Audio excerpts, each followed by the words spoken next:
Людина нібито не літає, а крила має. Вони ті крила не з пуху пір'я, а з правди, чесноти і довір'я.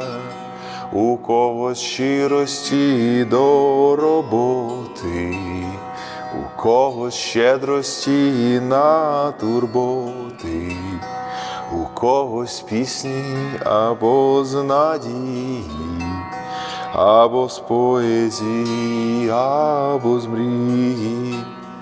Людина нібито не літає, а крила має.